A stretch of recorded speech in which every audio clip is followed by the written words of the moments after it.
Hello, I'm Juan Williams, author of Eyes on the Prize. Join WGTE as we look back at the civil rights movement in America and remember just how far we've come, looking through Toledo's eyes over 40 years later.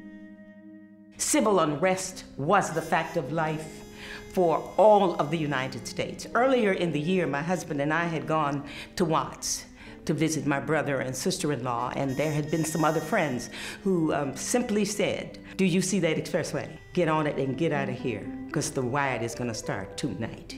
That was the kind of unrest that was going on. So even though we're in the Midwest, you had to expect some form of civil unrest. As a little girl, I lived at 357 Door. Then we moved into the 500 block. My father was a master mechanic. That's where his business was, at 516 Door Street. And we grew up there. It was changing hands and turning black. You had Mr. Wilson with his drugstore on the corner of Door. Then you had Mr. Ray Sauter, who is now in Sylvania, who was next door, which was our local grocery store.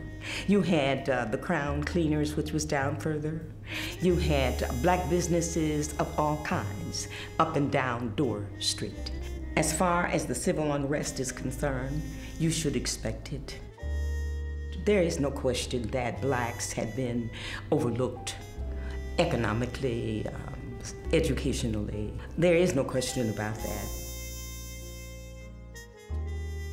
It was something that had to be, painful as it was. Windows were broken out.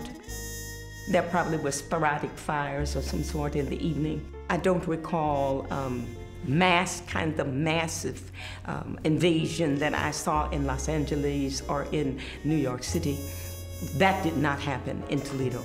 But it was a frightening experience for people, to the point that on Door Street they were afraid to go. This was a main thoroughfare for us, and it was basically removed as a result. I think that Toledo was doing what it was supposed to do. We had to take our own stand, and that's what we were doing. If you do not stand for something, you will fall for anything. You cannot stand in the middle of the road and try to be everybody's friend. I would like to be everybody's friend, but I learned a long time ago I must stand for something, or I will fall, and I cannot afford to fall.